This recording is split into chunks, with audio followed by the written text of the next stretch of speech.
Millions of years after Earth has been devastated by nuclear war, magical creatures have taken over ownership of the planet. The birth of two wizards, one good and one evil, puts the fate of man and fairy kind into question as technology makes a horrid comeback and another war looms in the bizarre 1977 animated cult classic, Wizards. I'm Connor Eyzaguirre, and this is Filmgazm.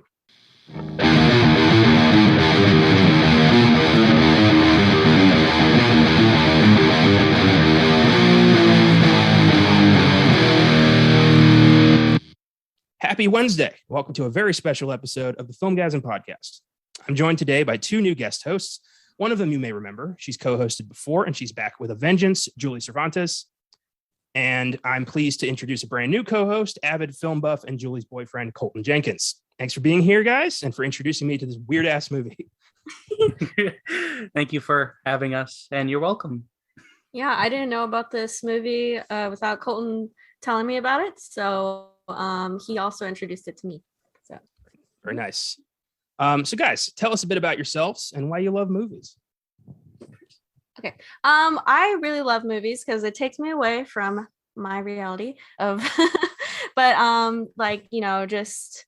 just like the stresses of life, and then I get to sit back, watch the movies I love, and just like forget about everything for a moment. And then like some of my favorites would be like sci-fi movies. I really have a like gravitation towards space and dinosaurs and like, you know, fantasy. I think Harry Potter is like one of my favorite movie series. Also Alien, the Alien franchise has really inspired me to keep going, and like being a female, I really gravitated towards that series. And then others like just like creative movies that are, made by people that aren't very well known. And then and then what about you? I like movies just because I like the stories that they all tell, and just like Julie said, I like how it's an escape from reality. And the kind of movies I like, I love adventure movies, horror movies, sci-fi. I really love zombie movies. Like Zombieland, Shaun of the Dead is one of my all-time favorites. I love that movie. And then I don't know, I have a weird thing with pirate movies also. Like I love Hook. I love all of the Pirates of the Caribbean movies. I know that like the last two get flack, but I love them just because they're so cheesy. And I like to think I don't think there's such thing as bad movies. I think there's movies that people don't really understand. But yeah, I also really like cheesy, stupid movies because they're fun. Mm-hmm. Yeah. Interesting, guys. Yeah, this is the show for y'all. We kind of cover it all on the Filmgazm podcast. We go all over the map with genre films, and no such thing as a bad movie. I like that. That's interesting. I've seen some stuff that might make you question that statement, but it's interesting. So before we get started, I do have two quick updates on the rewind. This one updates episode 20 on the Godfather trilogy. The trailer for the new Paramount Plus miniseries, The Offer, was released. The Offer tells the story of the making of The Godfather and the insane truth. Paramount Plus and stars Miles Teller, Matthew Good, Juno Temple, Giovanni Ribisi, Colin Hanks, and Dan Fogler. Have you guys seen The Godfather? I have, but I've seen it. I saw it so long ago that I don't really remember everything. I remember bits and pieces, and I think I've only ever seen the first one. I don't think I've seen the other ones. I haven't seen them, but my parents are obsessed with The Godfather. They really like it, even though I don't know if it matters that they're Christian, but like apparently that movie is very violent, and I don't know. So I don't know what. Maybe it's just so good they just don't care about it. Well, the first one has a series of grisly murders during a baptism. So yeah, it's a little like, I mean, not at the baptism, but like while the main character is getting his newborn son baptized, he's also like organizing a whole bunch of hits across the city. So like it goes from like murder to church to murder to church. Oh, Back and forth. wow. It's a brilliant movie. And the first one, despite being an American classic now, at the time, like nobody wanted to make it. Everyone was like, this isn't going to work. Gangster films are dead. No one wants this. Francis Ford Coppola was like the 8th or 9th choice to direct it because everyone was turning it down. Marlon Brando was not considered a sure thing in 72. He was known as being difficult and expensive. So wow. I know, it's crazy. So there's a wild story behind the production of this film, and I'm excited to see this miniseries. Oh, yeah. Nice. Our next update updates 3 past episodes 83, 99, and 171. Scream, Scream 2, and Scream 3. Thanks to the success of the recent 5th Scream film, another one has been immediately greenlit with the same writing directing team. Okay. I mean, so far, I've enjoyed the Scream movies for the most part, except for 4. And I know Caleb has been on my ass about that. If you listen to this show, you know that. But the new one was cool. It felt pretty final, though. I mean, I think if they just maybe don't go back to Neve Campbell and Courtney Cox and just focus on this new cast, it would be better, because I'm wondering how many times is Sydney going to escape this motherfucker? I don't know. I haven't seen the Scream movies. I like when I was younger, like maybe middle school, high school, I tried to watch the beginning, and it was like really interesting to me. Just, seeing that girl on the phone, and I was too scared because, Julie, like being super uncultured and like, in a Christian family, unable to watch horror movies. Anyway, so like with those movies, are they like pretty much the same for every movie, or do they actually get different? It's the same movie 5 times in a row. Okay. It's somebody's killing teenagers. It's got something to do with Sidney Prescott. Who is it? That's all 5 movies right there. Yeah. But they're good. They're good. And the kills get a little, more inventive. They start bringing in, cameo people who are like big names so they can kill them off and fool the audience into thinking, oh, is this the new lead character? No, it's not. But I like the new one. I like the guys who did it. They're the same guys who did Ready or Not, if you saw that. Oh, yeah. That movie was great. Yeah. Very cool. Wow. Very funny. So these guys have a nice sense of humor, good horror taste. So I think it'll work out. A 6th Scream. It's just one of those franchises that I feel like is going to be around forever. They're going to keep doing it. It's a familiar face. Ghostface is probably as iconic as Freddy or Jason at this point. So I don't think this will ever die. Do you feel the same way about the Halloween movies? Yeah, I love the Halloween movie of that slasher subgenre. The Halloween franchise is my favorite. I think there's more good films in that franchise than there is in the other ones. But I'm well aware that that's also the same movie every single time. It's just fun to watch Michael Myers fuck up this town. I don't know why it is, but like I'll watch it forever. Mm-hmm. So that's the rewind. Let's talk Wizards.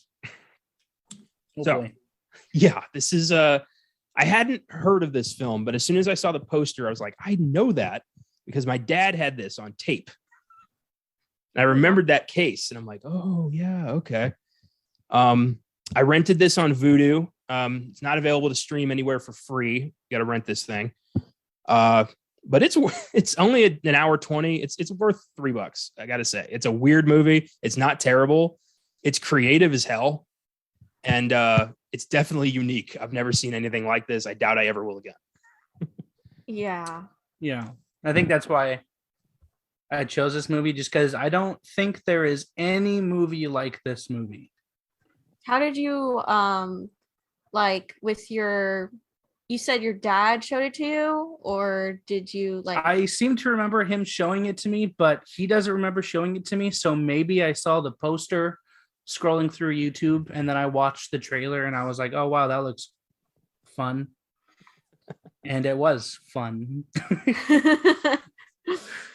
Yeah, I think it's ballsy for an animated film to throw in actual Nazi footage and just roll with it. Yeah, I know. Same.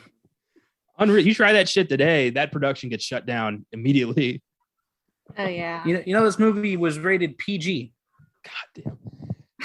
PG in the 70s was like a hard R today. It's amazing. Jaws was PG.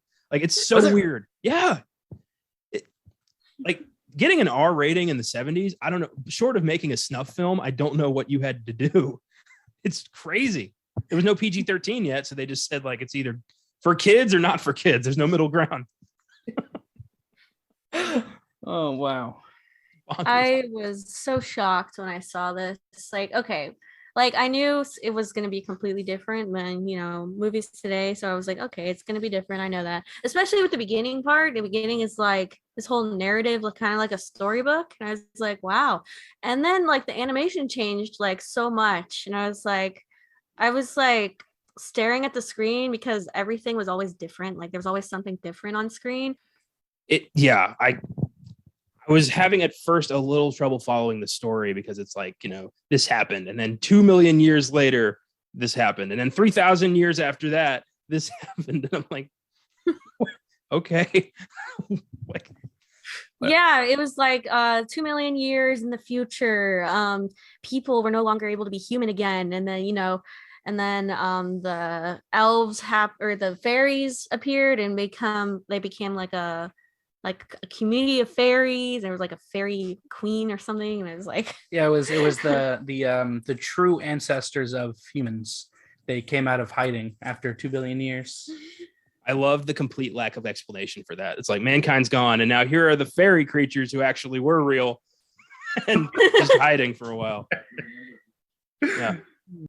I've never seen a film just almost like not bother to set you up, just be like, all right, you're here, so you're obviously going to watch this, so just buckle up. Yeah, just roll with it. Yeah. I think the biggest just roll with it moment is the end of the movie. Can we talk about that yet, or do you want to save that? We'll get to it, because I was like, what in the fuck, really? Yeah, we'll get to that for sure. Let's get into the cast and crew first. So Wizards was written and directed by Ralph Bakshi, director of Fritz the Cat, Cool World, and The Lord of the Rings, the animated one from 1978. And I kind of figured, because the animation looked very similar to the 70s Lord of the Rings. And I'm like, oh, okay, that's why. Same guy. And Fritz the Cat is one of the most notoriously fucked up movies of all time. Haven't watched it yet, but I'm sure I will with this show at some point. Yeah, this was my first Bakshi film. So me and Colton were literally just gonna we were saying that we're gonna watch that cat movie, right? Like right after this, or maybe like in the next couple days, because I want to see how fucked up this guy can actually get, considering this was PG. No. I've heard Fritz the Cat is like porno Garfield. Like, it's just weird as fuck. Yeah, that's what I've heard. I actually didn't know that. So I've never seen the animated Lord of the Rings movie, but I have seen the animated Hobbit movie. I don't think it's the same person, but it makes me want to watch the Lord of the Rings movie. Yeah, well, I'm curious because they condensed all 3 books into one 2-hour and 12-minute movie, and I'm like, how did you even do that? So yeah. I want to see it for that. Yeah. Cool World, I've heard, is neat, but like production fucked it up. It's kind of like it's one of those animated live action hybrids like Roger Rabbit, where like detectives are investigating like a murder in like the Toon part of town, and they're all like hookers or something. I've seen clips of that and it's weird. Brad Pitt's in it, so maybe it's worth checking out. Oh, man. I saw like a couple of scenes of Cool World on YouTube because I was just fucking around, and I saw the super hot like looking blonde chick that was animated. I was like, whoa, she's hot. Yeah, she's the cartoon that seduces Brad Pitt. Well, it's got like a 9% on Rotten Tomatoes. It was panned, but I do want to check it out. Me too. I do too. Not just for the girl, but like, just like in Roger Rabbit when I was a kid. Oh my God. I was like, when's the girl going to come in? Because her freaking tits. Okay. Sorry. I think a Ralph Bakshi movie, you're going to get to like, you know what? Just the main character. I'm afraid of Eleanor. the fact that the cats, like the animals, are going to be super like, I don't know. I'm kind of nervous to watch it almost because it seems like I don't know. It's gonna be very vulgar, but I think that's the whole point. Yeah, it's one of those outrageous characters, like just on purpose, just to see how much they could get away with. I was after I watched the movie, I was looking up stuff about Ralph Bakshi, and one of the things that he said is the reason that he makes his animated movies so outlandish is because he thinks that, I mean, it's animation, so you can do whatever you want with it. So you should push the boundaries of what's capable. So it should be vulgar and outlandish, and I think that's pretty interesting. That's cool. I'm picturing him saying that in like a job interview with Disney. And just So what I also learned is this movie was put out by Fox, and now that Disney owns Fox, this is technically a Disney movie. I love those loopholes, just all the weird shit that now falls under the Disney umbrella. Like the Alien franchise is now a Disney movie. Oh my god, no, never. That's cool. Let's talk cast. Bob Holt voices Avatar, the Good Wizard. Holt was a prolific voice actor whose other work includes Gremlins, Charlotte's Web, episodes of Scooby-Doo, Super Friends, The Incredible Hulk, The Smurfs, and Dungeons and Dragons. Holt died in 1985 at 56 years old from a heart attack, and he modeled the voice of Avatar after Peter Falk, the actor who played Columbo. And at first I was like, that's Peter Falk. And I'm like, no, it's somebody pretending to be Peter Falk. It's such a weird character, this guy, Avatar, who's like supposed to be like the most powerful ancient being on Earth. And he's just like a cranky old uncle who doesn't really want to do anything. Yep. Yeah, I was shocked because the beginning made him like his character drawings in the beginning made him look like he was super cool, you know, like he was the guy. And then I see this guy and I'm just like, okay, I guess he's just this lazy old man. I mean, if you were, you know, around for like a million years and everyone was telling you like you're the only one who can save the world, I'd be a little resentful. Yeah. Like the part when he gets in bed and he's like, they're like, oh my gosh, Avatar, you have to save us. And he's like, wake me up when the world's destroyed again. Like I was like, yeah, it's a mood. I feel that. This ain't my first apocalypse, kids. Like, settle down. I love that. Yeah. Weird that he chose to just model Peter Falk instead of like doing his own thing. But you know, to each their own, I guess. Jessie Wells plays Eleanor, the fairy queen. She had a lot of bit parts in random 70s and 80s TV shows, such as Medical Center, The Rockford Files, Soap, TJ Hooker, and Newhart. And her character made zero fucking sense to me. Like, who is this giant, like large-chested fairy who's just hanging around Avatar, betrays him, but not really, and is then just suddenly married to him at the end? What the fuck is going on? Yeah, what was her excuse for like betraying him? She was like, I touched him. I touched what's his name? Peace. I touched Peace, and then you know everything changed. I was like taken over by Black Wolf, and then Mihawk. Weehawk. He was just like, all right, I forgive you. Like in 2 seconds. It was that quick. I love when he's like screaming, like, she didn't betray us. Like, as everything's collapsing. It's like, we gotta save her. It's cool. like when they're in the castle and she's like, Weehawk, and he jumps down. He's like, slut. I laughed my ass off at slut. Slut slaps to the face. That sounded to me like he's about to kill me, I need to say something defense. I don't think she was possessed by shit. Man. Richard Romanus plays Weehawk, the kung fu elf. Another guy I was like, who is this guy?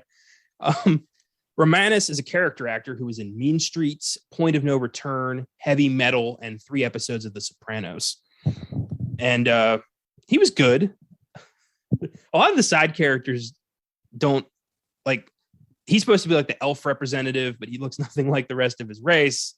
Just like the fairy queen looks nothing like the rest of the fairies and is like 3-4 feet taller than the rest of them. But he was just there for the ride. And I'm like, all right, this hobbit dude's going to save the world. I'll take it. He brought a different mood because he was like super serious at some parts, and then the rest of the movie just was so weird. It was like, it's humorous, like it has comedy, but it's also super serious and violent. It's like, what am I supposed to feel? Yeah, I felt like he was the adult of the group. He was like, all right, that's great and all, but like we gotta stop Hitler too. Okay, we have a mission. Yeah, I love that one line at the end when it's like Hitler was dead again. Like, Yeah. Is that what we were doing? Was he Hitler too? They never, like, it was implied, but Jesus.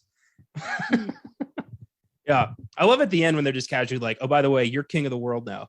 And he's like, Yes. Yeah, sure. Okay. You're serious? He was like, come on, guys, let's go back to our kingdom. And they're like, no. You're going to go back to the kingdom alone. We're going to go off and do our own thing. You're the king now. He was like, I bet. You're going to go declare that you're king of the world with no backup. And the wizard is not here to tell them otherwise. So good luck claiming that one, kid. Steve Gravers plays Black Wolf, the evil wizard. He was a big TV guy in the 60s and 70s. Some of his TV show appearances include Alfred Hitchcock Presents, The Untouchables, Bonanza, Gunsmoke, I Spy, Ironside, The Wild Wild West, Columbo, and Charlie's Angels. So he popped in on a lot of different TV stuff, and then he played an evil wizard in this movie. He died in 1978 at 56 years old from lung cancer, and I find it very strange that the actors who played the good and evil wizards both died at 56 years old. Interesting. Oh, it's like they were actually twins. I know. I also love that concept of just like twins, one who is good and one who is pure fucking evil, and then just not dealing with that. Like knowing that and still just letting this evil kid do evil shit. It's so weird because usually the evil kid has a reason to be evil, but no, he was just born evil, and I never liked that. I never liked born evil. It always feels like lazy writing to me. Yeah. Well, I mean, if I was born without flesh on my arms, I would be pretty pissed off too. I always got the vibe that Avatar did that to him in their first battle. You think so? I think so. Because, I mean, that would just be fucked up. Oh, yeah. My baby just it has bones for arms. I don't know what happened, but he just came out like that.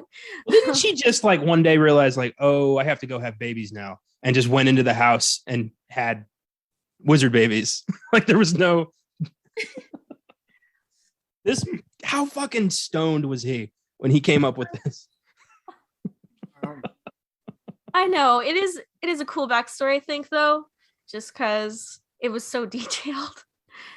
Like he could have just said, "Oh, there was once a good wizard and once a bad wizard," but no, he had to make the whole fucking fairy kingdom like appear out of the destroyed planet. Well, I think he needed to establish all of that so he could use the Nazis. Yeah. Like you can't just have the Nazis show up in fairy world. You have to have the established ruined Earth first, and just work from there. I could see him sitting there with two scripts. One is like a fantasy movie about two wizards, and the other one is about like Hitler too. And he's like, I have an idea. I'm gonna put them together. I wouldn't be surprised if that's what happened. Yeah. Final cast member David Proval plays Peace, the robot. Proval played the recently paroled asshole Richie Aprile in the second season of The Sopranos, and it was also in Mean Streets, The Shawshank Redemption, The Phantom, Balls of Fury, and The Monster Squad. And he's the only cast member I recognized apart from Mark Hamill, who plays a fairy for 2 seconds. Yeah, I know. Yeah, Proval was cool. I like Peace, the idea of a assassin robot who's like decommissioned and then turned into a bodyguard. I like that a lot. I've seen that done before, but it probably came out of this. I really liked his character a lot. I don't like how later in the movie his character isn't really the focal point, because I really thought he was going to play a big part in the movie. But I still liked him a lot. They kill him off so quick, and it happens. I feel like there are so many big story moments in this movie that just happen like that, like out of nowhere. Yeah, I don't know why everybody throws their sword the whole time. Like that's a terrible way to fight. And also, it's so weird that he like deflated like a balloon. Yeah, that was weird, man. But whatever. Yeah, at that point, I'm like, I'm in at this point. Like, you can do anything. I'm already invested in this. Fuck it. Let's go for broke. Yeah, exactly. Peace, the robot. It is weird that they made him like the poster, and he's barely in the movie. I think he's the coolest, though. Yeah. He is cool. Wizards has an IMDb score of 6.5, Rotten Tomatoes score of 59%. It grossed $9 million on a budget of $2 million, so it did okay. It's pretty universal cult classic at this point. There was a planned sequel, but it never came about due to production difficulties. Back in the 80s, he was like, I'm doing Wizards 2, and then he didn't. That's sad. I would have liked to see that. Well, I guess Wizards didn't do well enough for any studio to consider it a legitimate investment. And then in 2015, he said that he finished a script for Wizards 2, and it is going to be his next film. But again, he can't get studio backing, so I don't know. It probably will happen, just not for a long time. What would the story be? I mean, Hitler 2 is already dead. I read into it. His plan was to focus on Avatar and Eleanor's new kingdom that the one guy, Weehawk, keeps interfering in. So I'm thinking their kingdoms would probably go to war over some dumb shit. Interesting. Yeah. Throw in some aliens, throw in some lewd characters, prostitutes, and then There you go. you got a Bakshi film. We got Nazis in this one. Yeah, fuck it. Why not have aliens in the next one? Sure. Exactly. Fuck, double down. Alien Nazis. Put in a xenomorph. Just kidding. Hitler in a robot body, like, and his Nazis on the moon invade, fantasy world. In any other filmmaker's hands, I'd say it's crazy, but I think he would and could do it. Did y'all have a favorite character? Or I liked the evil wizard, Black Wolf, because he was so generically evil. There was no other aspect of that guy's personality. He was just popping up like, evil randomly. And he reminded me of Skeletor from He-Man. Yes. Just like, no, he's just twirling his mustache the whole time. There's no depth to this guy at all. And then his ending was fucking perfect. I've never seen a better in my life. In all the movies I've ever seen, I have never seen a more satisfying like conclusion to a good versus evil story. Yeah. Jeez.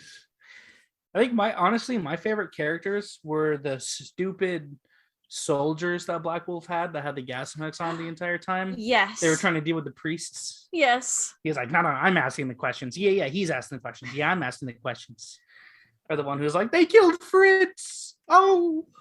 I thought those characters brought a lot of life to the movie, because like the main characters, they don't have enough backstory. They're just like, I feel like their story isn't fully done, which makes sense, because you told me that they didn't have a script or So there was a lack of storyboard for this movie is what I was reading. Like there was only a couple of panels and they were like, all right, well, here we go.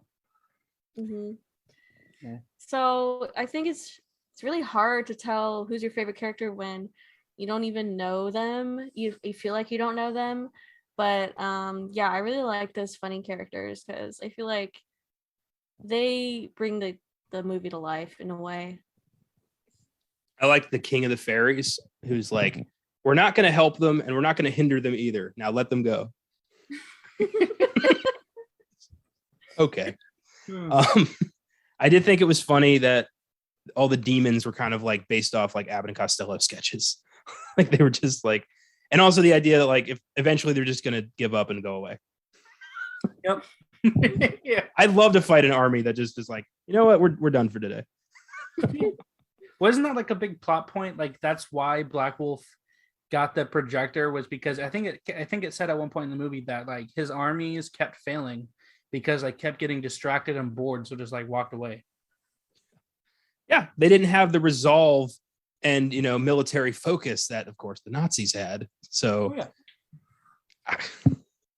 just that he dug up a projector and was like, act like this. I didn't even know there was a projector in the movie until the narrator at the end was like, the projector was destroyed. And I was like, wait, what? And because I thought that whole projector thing I didn't think it was like a weapon. I thought it was part of the art, I guess.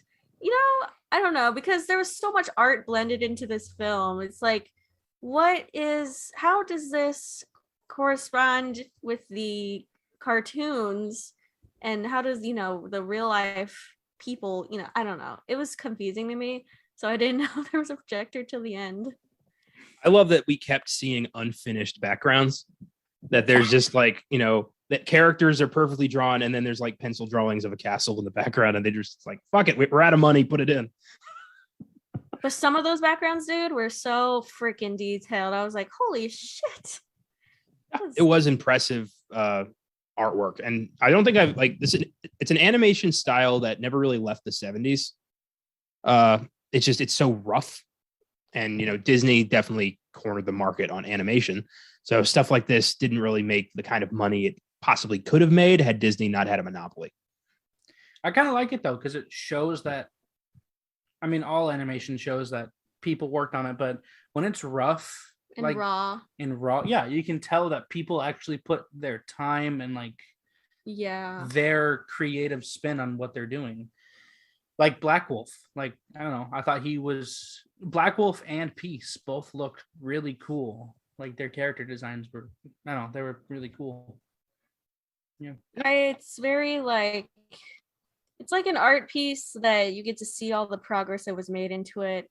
Unlike, movies nowadays where you don't even know like who worked on what, like you don't know who did that piece of art or like who did that character, but you can clearly see every single like difference between the background to the characters, the Hitler, all that.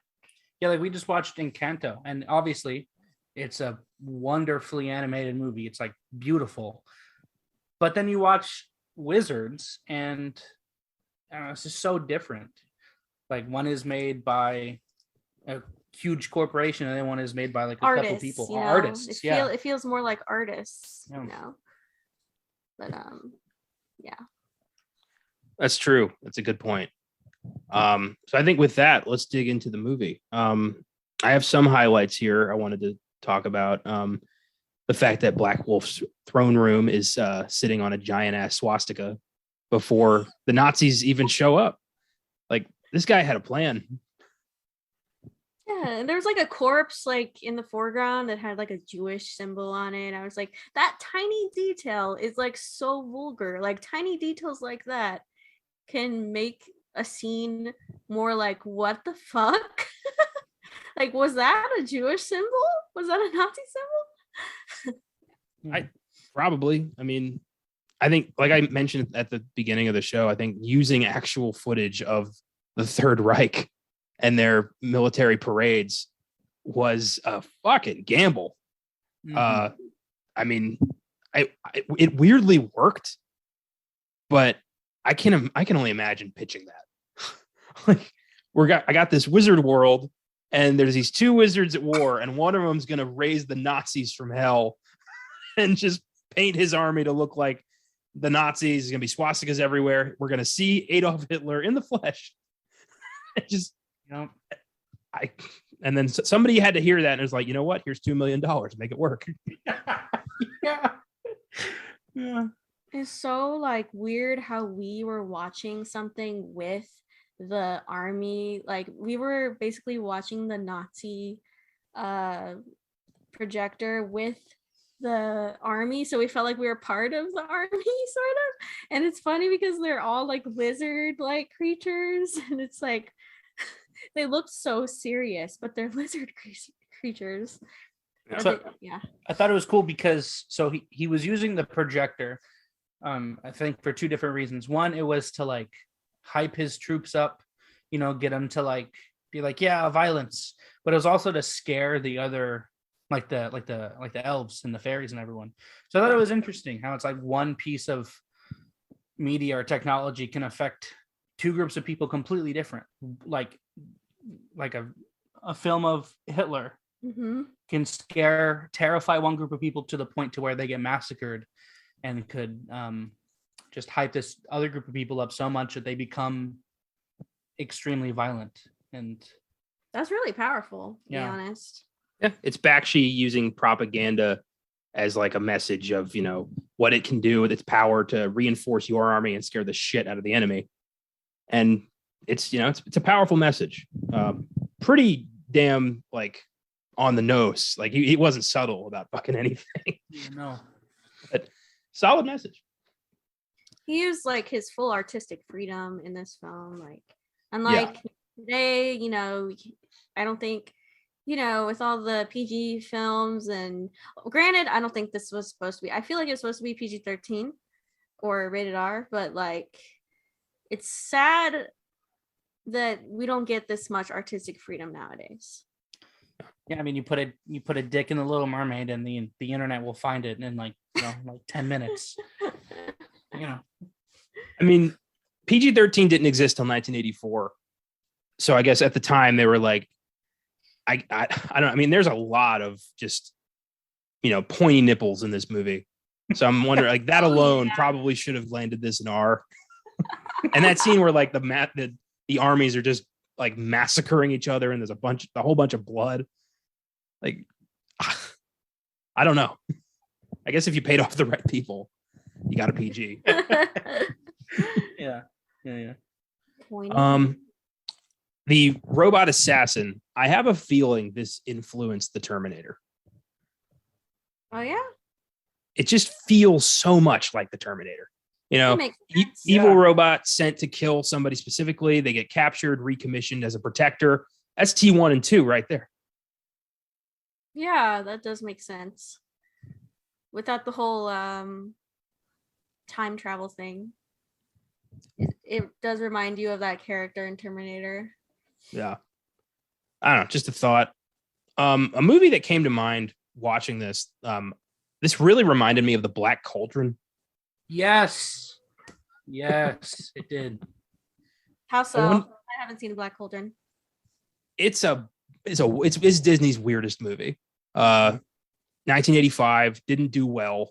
It's basically about a book series of like 5 or 6 books that got condensed into one movie, which is never a good idea. This kid who's an assistant pig keeper, he like protects this psychic pig, is captured. The pig is captured by the bad guy, this demon called the Horned King, and he has to go save the pig. And while he's saving the pig, he finds this like magic sword, frees a princess and a bard, and they escape. And he makes a deal with these witches for this magical, powerful tool called the Black Cauldron, which can resurrect the dead. And yeah, from there it just gets crazier. Yeah. Black Wolf and the Horned King are pretty similar, actually. Like they both raise the dead. They both it's pretty interesting. Yeah, even that little weird lizard thing at the end reminded me of that like creeper guy that hangs around the Horned King. Yes, that's yeah, you're right. I wonder if some of the same animators worked on these two movies. Probably. I wouldn't be surprised, honestly. No, because it's a very similar style. Disney never really went that dark again because it bombed for them. And they still own the rights to that series. They've yet to let anybody take a crack at it again, which is a shame because I've heard it's a pretty good series. Interesting. Yeah. The Chronicles of Prydain. I tried to read the first book. I couldn't get into it, but people who love it, love it. I love the betrayal of Eleanor because it comes out of nowhere and then never is resolved. Yeah. And then she's like, what does she say? She says, when I was okay, so what happened?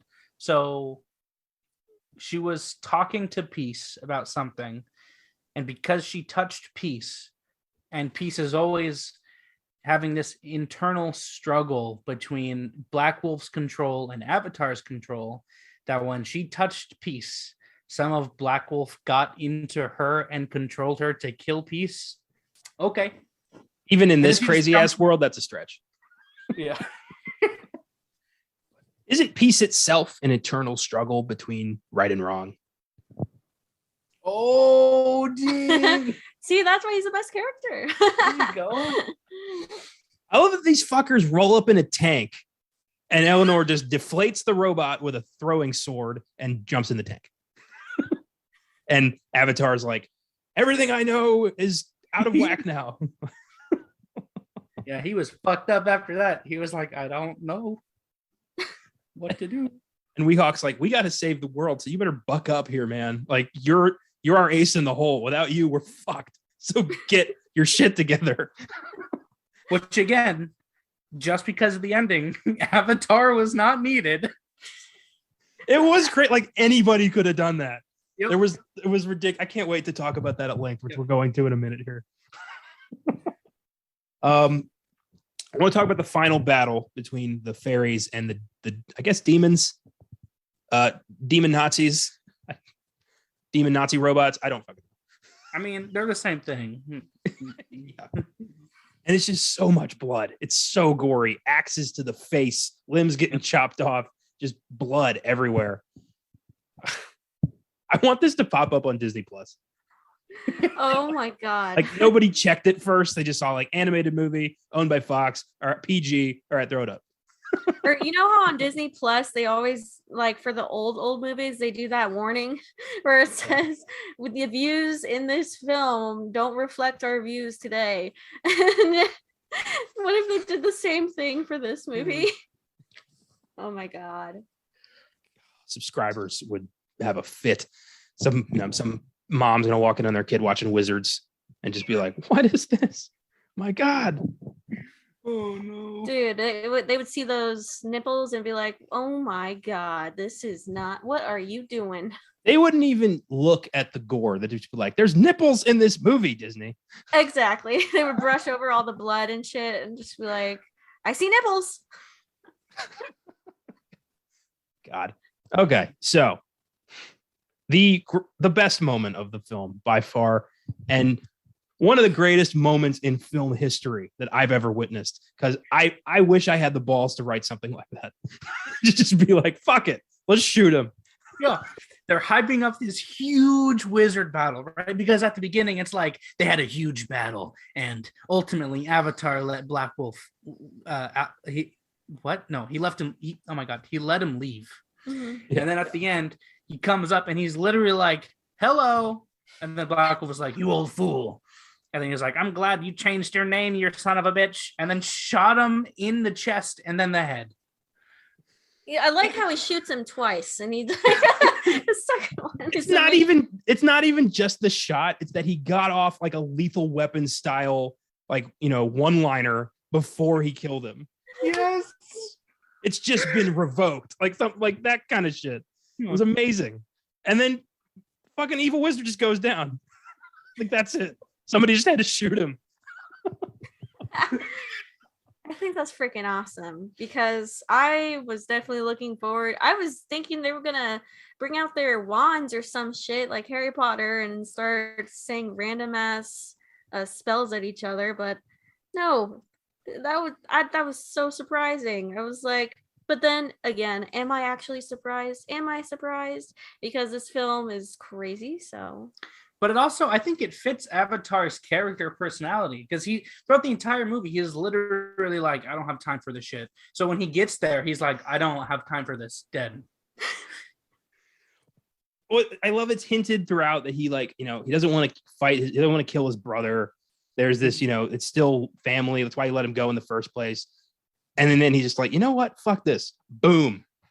Like, Yep. Not my problem anymore. I gotta marry this big-titted fairy. Like, I got things going on. I don't have time for you. My man. Your priorities shift over time, I guess. Yeah. That's fucking awesome. Just pulls out a Ruger and is like, "Fuck you." Where'd There's you no. He doesn't even fight back. It's no. Black Wolf doesn't do any magic. He's just like, "Oh." Yes. Yeah, he doesn't. He's like, well, this is it.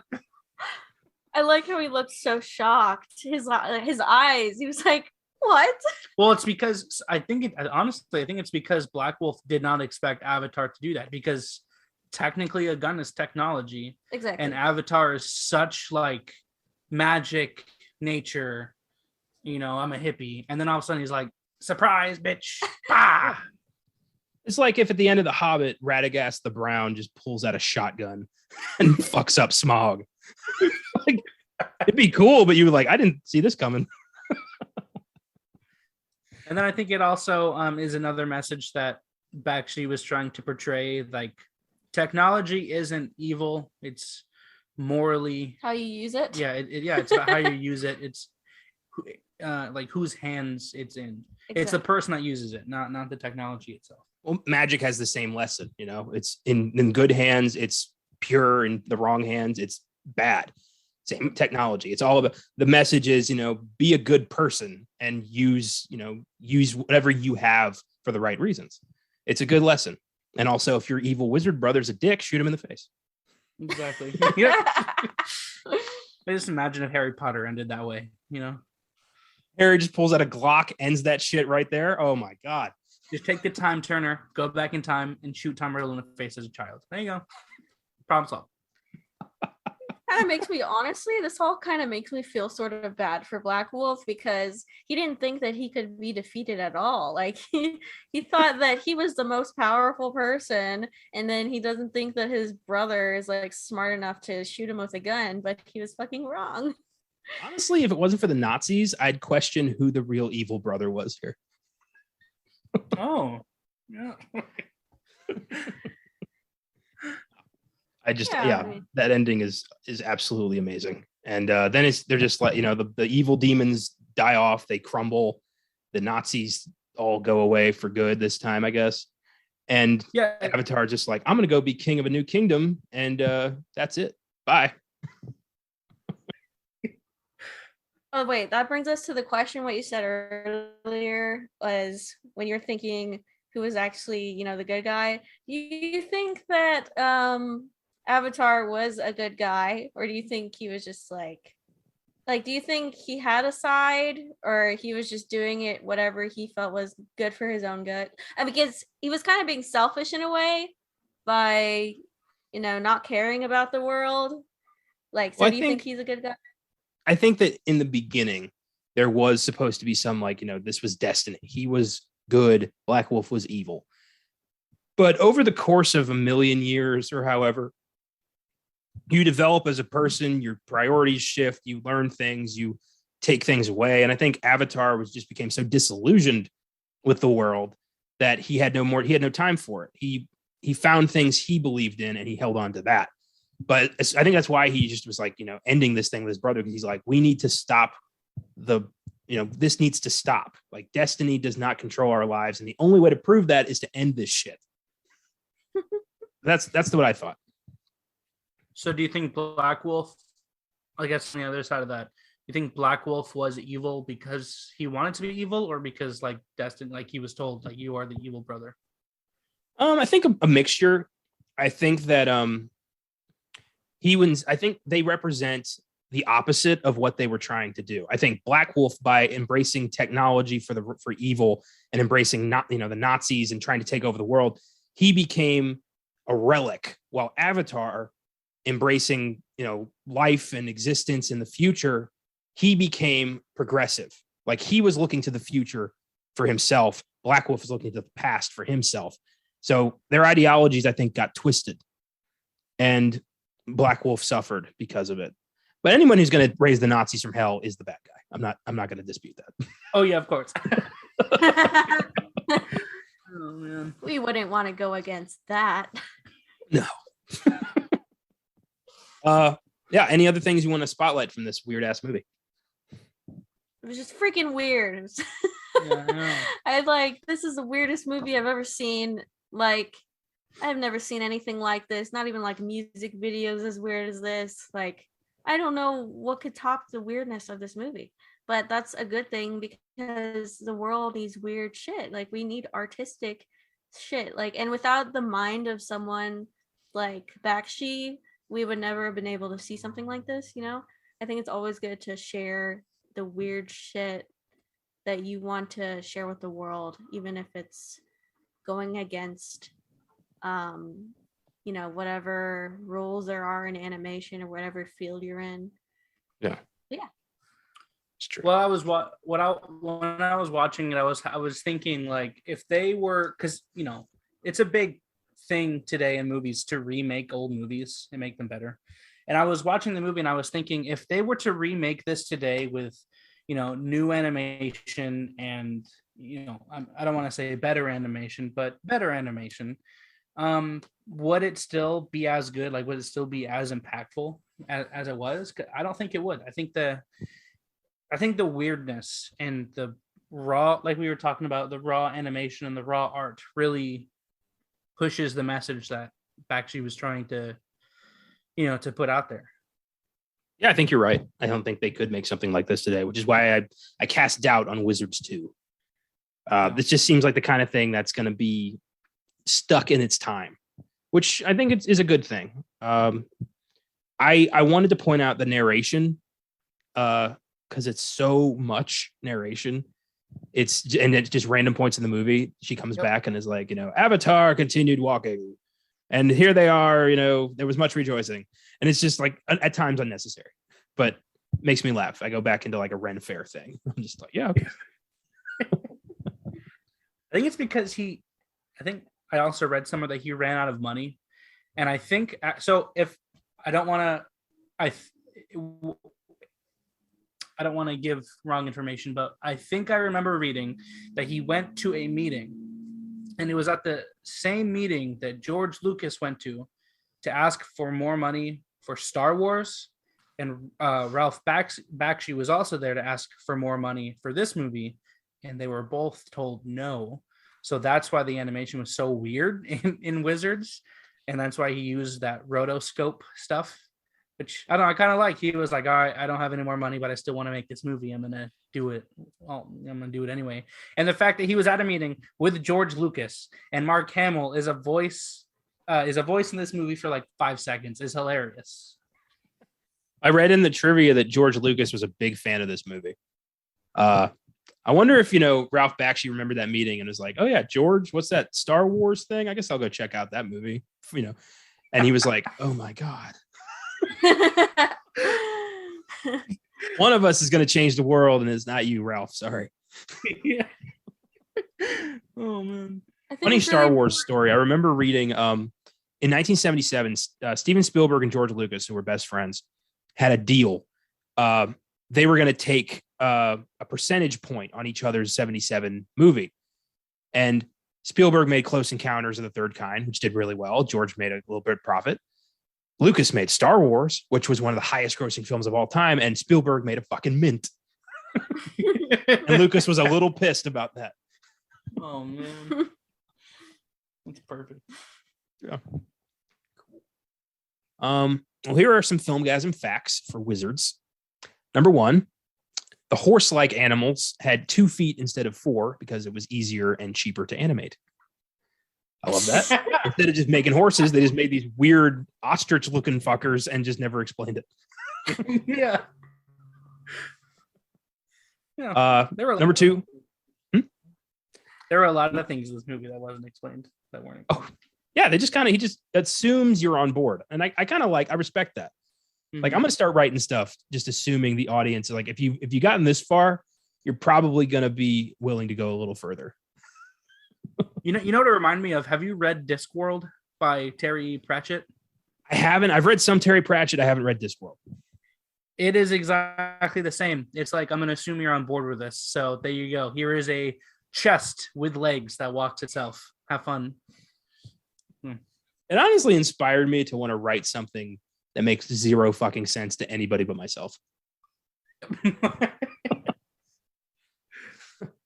Number 2, the religious articles in the temple include pinball machines, a Coca-Cola sign, a catcher's mitt, an Oscar statue, a jukebox, and a gold front grill from a Rolls Royce. Religious symbols. I mean, aren't they? Don't those all kind of represent like a religion of consumerism and capitalism in America? Oh yeah, for sure. Yeah. Especially today, the Oscar symbol. Like, yeah, Yeah. it's pretty crazy. I really liked the Coca-Cola one. It was like just I thought it really made time like appear in the film because it kind of gave you a sense of how old or how old the modern day was in that film. Yeah. It kind of reminded you like, oh shit, wait, this is Earth in the future.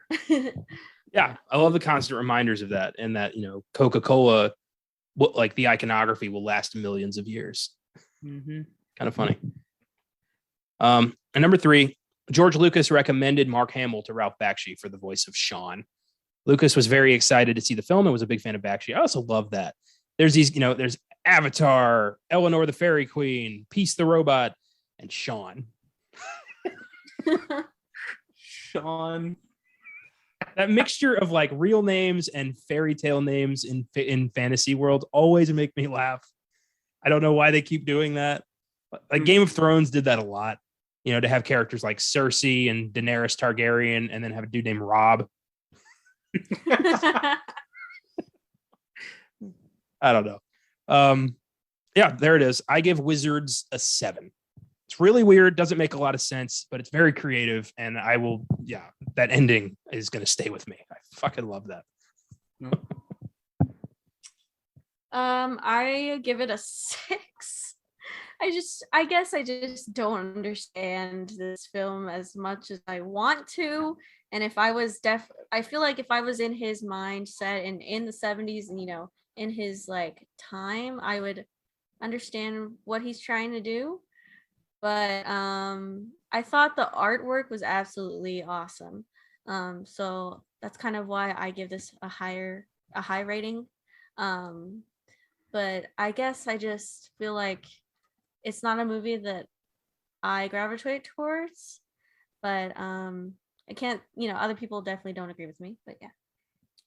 I think I give it an 8 just because I don't think I don't think there will ever be a movie quite like this, and I have mad respect for him for running out of money and being like, I don't care, I'm still gonna make the movie I want to make. Here you go. Imagine if, like, towards the end of Encanto, they're like the background just gets increasingly shittier animation to the point where it's just pencil drawings, and they just keep going. That's awesome. And then they shoot their grandma in the face. Whoa! Oh my Bruno God. strolls in with a gun and is just like, I'm important. Oh, beautiful. This was a lot of fun. Thanks for listening, everybody. If you like what we do, you can follow us on Facebook, Instagram, and Twitter at Filmgazm Productions. You can always suggest films for us to check out, give us feedback. You can hit us up on the socials or email us at filmgasm@gmail.com. If you want to support the show through Anchor, you can click on support this podcast on your preferred podcast provider. We appreciate anything. And as always, check out the website, filmgasm.com, for reviews, articles, and trailers of upcoming movies, as well as every episode of all 4 of our shows. I'd like to thank Julie and Colton for guest hosting this episode with me. Thanks, guys. Absolutely. Yeah, for sure. Next week on Netflix, we're getting a brand new Leatherface adventure with Fede Alvarez's Texas Chainsaw Massacre. On this podcast, we've already covered the original 1974 Texas Chainsaw Massacre, as well as its 1986 cult classic sequel. So we're going to take a stab at the 2003 remake starring Jessica Biel, Andrew Bernarski, and Arlie Ermey. Sure to be a great episode. It's fucking Leatherface week next week on 3 of our shows. So shit's going to get choppy. Don't miss The Pyramid on Fridays Beyond the Bad, the 2011 documentary Undefeated on Oscar Sunday, and the murder mystery Death on the Nile on Monday's sneak preview. Until then, don't get caught in the middle of any wizard family squabbles and keep watching movies.